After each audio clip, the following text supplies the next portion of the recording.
Halo semuanya, Assalamualaikum warahmatullahi wabarakatuh.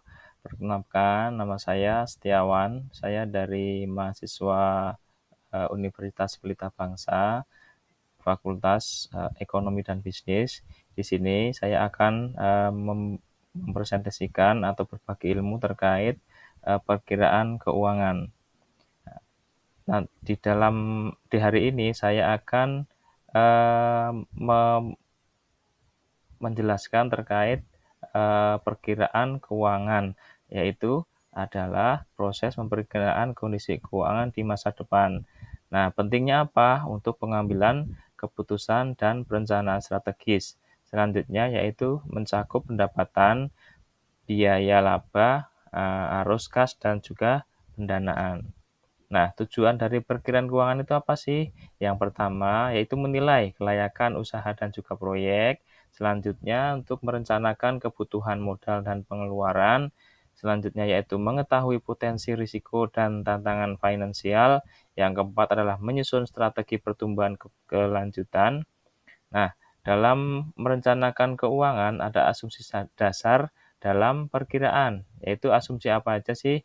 Yang pertama yaitu pertumbuhan pasar dalam pendapatan. Kemudian kenaikan biaya operasional. Selanjutnya yaitu perubahan harga bahan baku ataupun jasa. Ya, selain itu juga tingkat inflasi dan nilai tukar. Selanjutnya strategi ekspansi ataupun efisiensi. Nah, dalam proyeksi pendapatan itu ada beberapa, yaitu estimasi jumlah penjualan yang akan dijual, kemudian harga jual rata-ratanya, selanjutnya pertumbuhan tahunan dan pendapatan per segmen ataupun per unit. Nah, di dalam proyeksi biaya ini ada beberapa biaya yang ditentukan, yaitu biaya tetap, yaitu sewa tempat, terus gaji pokok, terus amortasi. Nah, selanjutnya ada biaya variabel. Nah, biaya variabel ini apa sih? Ada beberapa contohnya, misalkan bahan baku, komisi, operasional. Selanjutnya estimasi kenaikan biaya tahunan.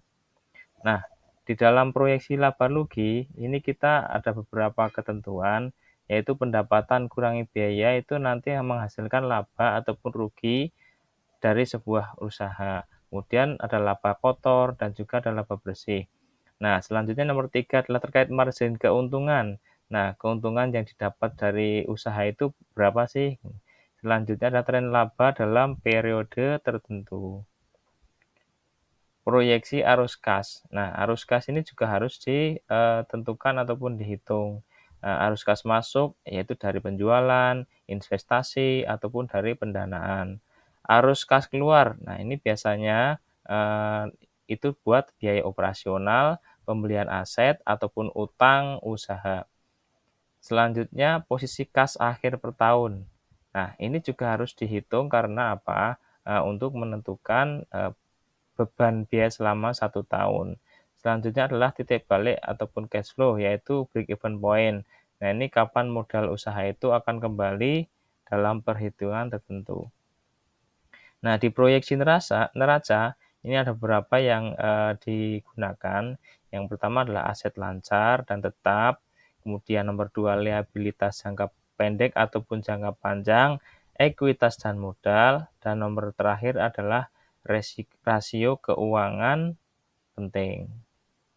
Nah, analisa skenario dalam merencanakan keuangan, ini kita harus pertama optimis terhadap pertumbuhan tinggi dan juga efisiensi maksimal. Moderat, nah, maksudnya adalah pertumbuhan secara realistis dan juga biayanya harus stabil. Nah, pesimis itu penurunan penjualan dan juga biaya naik. Selanjutnya hasil, nah ini dampak terhadap hasil keuangan.